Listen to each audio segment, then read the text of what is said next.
Gente do céu, como diria um grande colega meu, Darth Sidious escreve certo por linhas tortas. E The Acolyte é a definição disso. O que eu acabei de assistir aqui foi uma coisa maravilhosa. E eu fico muito grato por ter aproveitado essa jornada e por ter visto The Acolyte com olhos de espectador e não com olhos de alguém que só queria criticar. Mas, caras, vamos lá para análise desse último episódio de The Acolyte. Oi, eu sou o Luke, sejam muito bem-vindos ao canal Luke Baduque, canal que mais fala de Star Wars nesse setor da galáxia. E aí, meus amigos, The Acolyte chegou ao seu fim. Eu acho que não poderia ser um fim mais gracioso, um fim mais maneiro, mais épico até de certa forma do que foi esse episódio. Eu achei que ia ficar corrido, eu achei que ia ser mal feito, ou talvez até mal explicado, mas eu fico muito feliz que eu tava errado, cara. Eu fico muito feliz que The Acolyte mostrou pra mim que eu devia ter esperado e que a espera compensou. Valeu total a pena.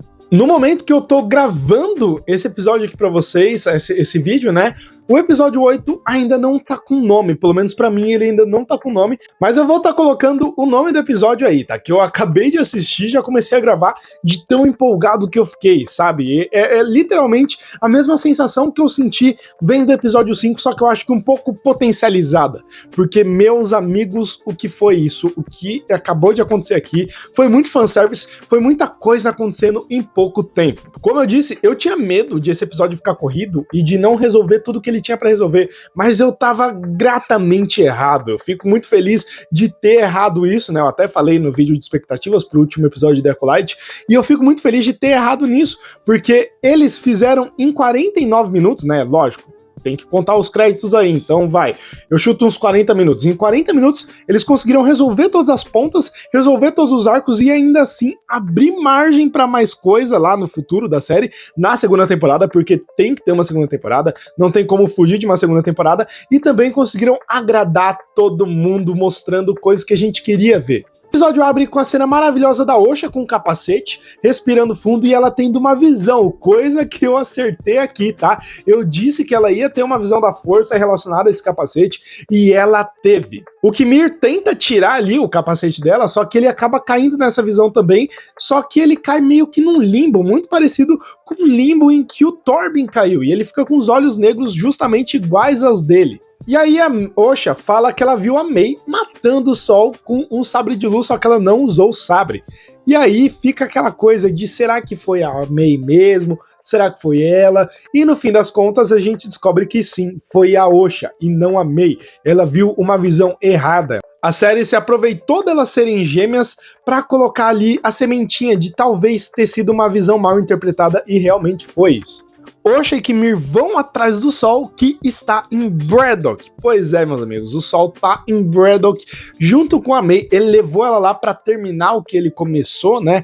Para terminar essa parada que ele acabou começando e tal. E eles têm uma cena de perseguição de nave ali, já que a Mei se solta e foge para Braddock, pra planície ali de Braddock, e o Sol vai atrás dela, tem uma perseguição de nave ali num campo de asteroides, e é muito legal o fanservice que eles colocaram nessa cena, que é a Mei colocando um capacete muito parecido com o de pilotos de X-Wing ali, né, ela coloca e é igualzinho.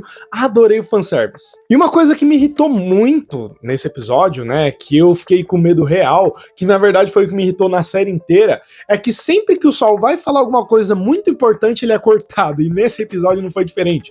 Ele foi falar a origem das gêmeas, e aí acaba que a Mei ataca ele, e ele acaba não contando de imediato. Eu fiquei com muito medo de ele não contar até o fim da série, ia ser um segredo guardado para a segunda temporada, mas não foi o que aconteceu. Ele conta depois, posteriormente, que as gêmeas não são duas pessoas, elas não são pessoas necessariamente, elas são criações da mãe Aniceia manipulando a vergência da força. Coisa que a gente já sabia que era, né? A gente já imaginava que era, e não, isso não anula a profecia do escolhido, muito pelo contrário. Isso fortalece muito que talvez Darth Plagueis tenha sim a ver com a mãe Aniceia, e eu já vou explicar por que isso fortalece. Ao mesmo tempo que Sol e Mei estão pousando em Braddock, né, e vão se resolver ali, o Sol vai atrás dela, vai perseguindo ela, justamente no lugar lá no templo, no Coven, que elas ficavam, O Kimir e a Osha estão indo atrás deles também e vai todo mundo pra lá. Mas eu quero pontuar uma coisinha aqui que aparece, que é muito rápida, mas que aqueceu o nosso coração. E eu e o Thiago, quando a gente tava na live de Watch Party, foi uma loucura, cara. A gente gritou, a gente vibrou, foi doideira. Eu vou pôr aí o trecho pra vocês de como pareceu que a gente tava vendo um jogo de futebol e tinham acabado de fazer um gol.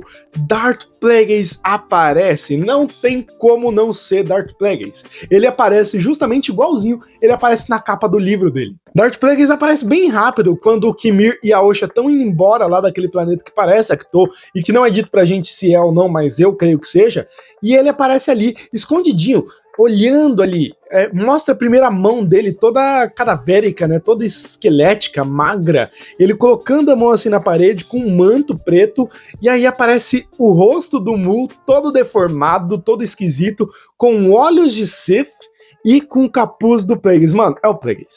É o Plagueis, não tem como falar que não, e é o primeiro vislumbre, não só live action, como em qualquer outra mídia que a gente tem do Plagueis, lógico. A gente teve a capa do livro, que mostrava o visual dele e tal, e tem algumas outras artes do Legends, mas no canon nunca tinha sido mostrado realmente o rosto do Plagueis. Nunca tinha sido mostrado a feição dele. E aí, bom, tá, Plagueis apareceu, e aí?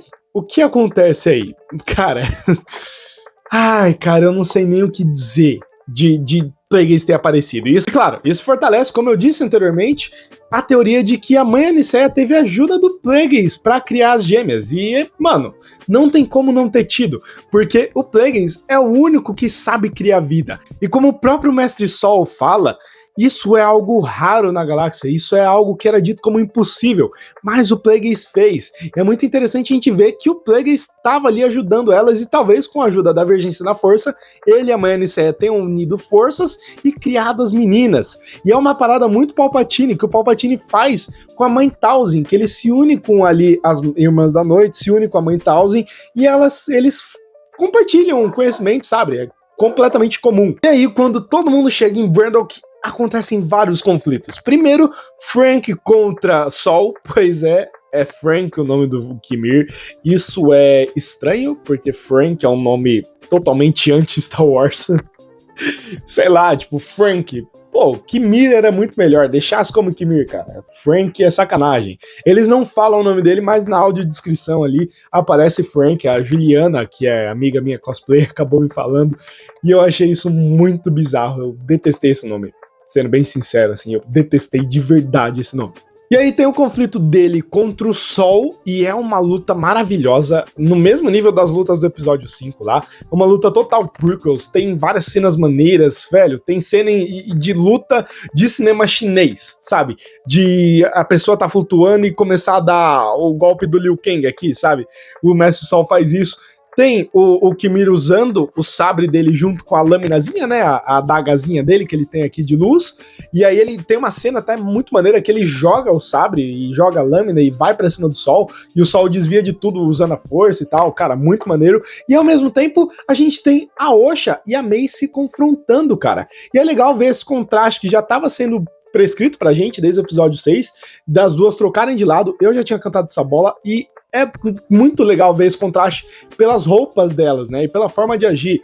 A Mei tá usando as roupas da Osha, uma roupa branca ali, que simboliza, se a gente for pegar pelo retrospecto de Star Wars, simboliza sim o lado da luz, e a Osha tá usando uma veste completamente preta e que remete muito ao Sith mesmo, e ela tá ali usando aquela roupa e as duas começam a se confrontar, e as duas começam a brigar, e a Mei vai falando as verdades pra Osha, vai falando que o Sol matou as mães delas, matou as bruxas ali, matou todo mundo, e foi culpa do Sol tudo ter acontecido. A Osha não quer acreditar, mas quando a Mei confronta o Sol, que eles lutam e tal, é muito interessante ver que o Sol vai falando e a Osha só vai escutando tudo de fundo e perguntando, pô, isso é verdade? Você realmente fez isso? E o Sol a todo momento tentando se explicar por que ele fez isso, que as gêmeas eram importantes e tudo mais e tal, que foi um acidente, e a Osha não dá nem tempo do Sol terminar de falar, porque ela simplesmente começa a usar a força e todo mundo ali fica surpreso. O Sol, a Mei e o Qimir. Ela usa o lado sombrio e começa a enforcar o Mestre Sol. E aí a gente vê aquilo que eu já tinha falado, que ela cai pro lado sombrio definitivamente, né? Ela começa ali a cair pro lado sombrio e ao mesmo tempo, uma coisa muito maneira é ver ela sangrando o Cristal Kyber, enquanto ela cai pro lado sombrio e mata o Mestre Sol. Pois é, o Mestre Sol morreu, o Sol se pôs, amigos. Eu tinha dito desde sempre que o Sol precisava morrer e que eu achava que seria pelas mãos da Mei ou talvez pelas da Osha, e eu acertei. Cara, foi muito palpite que eu joguei pro vento e eu acabei acertando nesse último episódio. Só que realmente eu esperava que fossem pelas mãos da Mei, não da Osha, né? Da Osha eu até tinha expectativa, mas eu não esperava que realmente fosse acontecer, mas aconteceu, ela mata e sangra o Cristal Kyber. E é interessante que ela acende o sabre de luz dele, que é o Cristal Kyber que ela sangrou, é do sabre de luz dele, e ele, a lâmina vai mudando de cor, ela começa azul e vai ficando vermelha, sabe? Mano, lindo, lindo, lindo, lindo, que coisa mais maravilhosa. E é legal a gente ver que, ao contrário da Mei, a Osha matou o Sol sem uma arma. Ela podia ter usado o sabre de luz, mas ela matou ele enforcando. E ela concluiu o teste para ser uma acólita, e o Qimir chama ela para treinar com ele. Em primeiro momento, a Osha não aceita, mas ela aceita depois, quando elas estão fugindo, já que a Mestra Vernestra chega aí em Brandok, ela chega lá e começa a sentir uma presença familiar. O Qimir tá sem seu capacete, que priva ele da presença dele na força, né? E ela sente, e é confirmado pra gente que a Vernestra era sim a mestre do Qimir. Ela era mestre do Frank, por isso que ele tem aquela cicatriz lá nas costas. Ela fala depois, mais pra frente no episódio, que ele acabou se tornando mal, né? Ele era aprendiz dela antes de se tornar uma pessoa má, então provavelmente teve algum conflito deles que ela chicoteou ele nas costas, e aí a gente vai ver isso sendo abordado melhor na segunda temporada, já que nesse episódio, ao contrário do que eu esperava, né? Porque eu não esperava que a Vernestra fosse aparecer tanto, nem esperava que fosse aparecer, na verdade, ela apareceu demais e com muito destaque. E aí a Vernestra chega lá em Braddock, vê o Sol morto, pede desculpa pra ele, queima o corpo dele, faz uma pira funerária. O Qimir, a Osha e a Mei estão fugindo, e para proteger a eles mesmos e também para proteger a Mei, o Qimir apaga, a pedido da Osha, apaga as memórias deles da cabeça da Mei, e ela só tem memórias a partir do momento que ela viveu ali em Braddock, né, que ela tem 8 anos de idade. Ela viu a Mãe Anicéia e as bruxas morrendo e tudo mais, só isso que ela lembra. E aí o Qimir vai embora e, bom, é isso, acabou. Tem eles lá no planeta que parece Acto, e acaba com uma cena deles dando a mão ali, a Osha segurando o sabre de luz e o Qimir dando a mão pra ela. E é um romance, cara, não tem nem como falar que não é, porque vai ser abordado aí um romance dos dois. E agora, indo pro lado da Vernestra, ela volta lá pra Coruscant, cria uma narrativa de que o Sol era o culpado de ter matado todos os Jedi e todos os companheiros dele.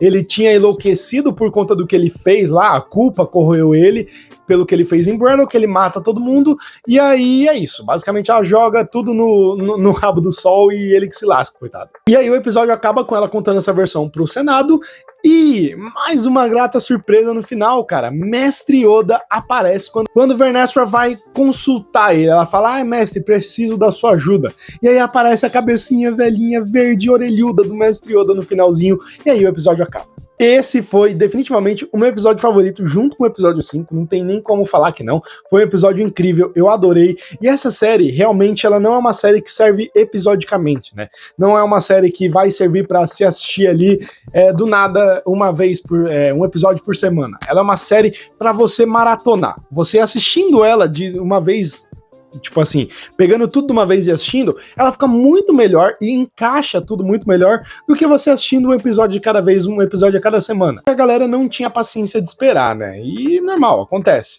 Mas queriam criticar muito, mas no fim das contas, pra mim, tudo fez sentido. Algumas críticas ainda permanecem, mas isso eu vou falar no vídeo falando se Acolyte vale a pena ou não. Mas eu quero saber a opinião de vocês, cara. Vocês curtiram esse episódio? Vocês gostaram da série? Vocês curtiram tudo que foi feito nesse desfecho? Comenta aí embaixo. Então é isso, muito obrigado por ter ficado comigo até o fim desse vídeo. Não esquece de se inscrever aí no canal e deixar o seu like, tá? Porque um canal só de Star Wars aqui no YouTube é muito difícil de crescer, mas eu conto com vocês pra se inscrever aí. Então é isso. Até o próximo vídeo, valeu, falou e tchau!